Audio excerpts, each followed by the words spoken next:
आदरणीय पूज्य सदगुरुदेव जी महाराज के कोट कोट चरणों में प्रणाम करते हुए आचार्य बद्री जी महाराज, आदरणीय स्वामी मोहिनीश्वर जी महाराज, हमारी जुझारू बहन छाया जी, संचालन कर रहे जोगिंदर जी और सभी मातृशक्ति को और आप सबको कोटि कोटि प्रणाम, वंदन, अभिनंदन।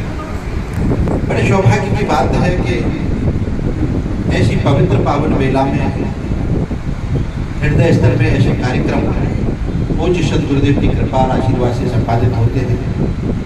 ये कार्यक्रम है, इनसे बहुत बड़ा संदेश सनातन के लिए जाता है, पूरी दुनिया के लिए जाता है कि इससे एक स्पष्ट होती है बात कि अब सनातन धर्म संगठित होते हैं। जब जब हमारे मठ और मंदिरों पर, गाय गौरी पर, संस्कृति रीति नीतियों परंपराओं पर आक्रमण हुए तो हम सब ने हमारे अग्रणी रह के साधु संतों ने इस संस्कृति की रक्षा किया। अभी हम जैसे श्री कृष्ण जन्मों की जो लड़ाई लड़ रहे हैं, अभी माननीय न्यायालय के द्वारा एक बड़ा आदेश कर दिया गया कि हिंदू पक्ष के सभी कृष्ण की महाराज जी, ये बहुत बड़ी जीत है आप सबकी, आप सबके आशीर्वाद से, आप सबके सहयोग से, आप सबके प्यार से ये लड़ाई जारी है। और मैं मानता हूँ कि वह शीघ्र समय आने वाला है कि जब भगवान श्री कृष्ण का जैसे राघवेंद्र सरकार का अयोध्या में मंदिर बना है महाराज जी, ऐसे ही भव्य और दिव्य मंदिर का निर्माण मथुरा में होगा।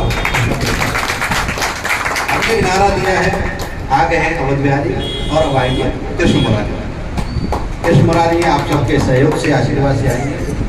हम लोग लगे हैं इस लड़ाई में। और मैं एक विशेष सूचना आपको दे दूं कि 27 नवंबर को अंतर्राष्ट्रीय धर्म संसद हम लोग आयोजित कर रहे हैं मथुरा में, जिसमें सभी को मैं मिलूंगा, लेकिन सभी को मेरा निमंत्रण है कि आप सब पधारें। 27 नवंबर अंतर्राष्ट्रीय धर्म संसद कर रहे हैं, जिसमें लगभग देश के सभी संत रहने के सबसे निवेदन किया है, आग्रह किया है, आपसे भी आग्रह है। और 10,000 की 15,000 की भीड़ अपने भक्तों की, श्रद्धालुओं की, जो भगवान के मानने वाले सब लोग रखेंगे। एक बड़ा संदेश पूरी दुनिया में जाएगा कि अब सनातन जागा ही नहीं है, सनातन दहाड़ रहा है और किसी की हिम्मत नहीं है उसकी तरफ कोई आग उठा कर। सोड़े उड़े बदले अश्र जहाँ बहते हैं, स्वाधीन कभी भी वो लोग नहीं रहते हैं। नत हुए बिना जो अशन खात सहती है, स्वाधीन जगत में कौम वही रहती है।